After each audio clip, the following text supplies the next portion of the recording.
Mga senyales na na-meet mo na ang soulmate mo ayon sa pamahiin.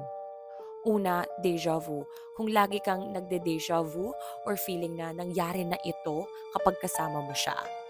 Also, deja vu in a sense na, uy, parang kilala ko to sa aking past life or parang kilala ko na tong tao na to kahit kakamit nyo lang.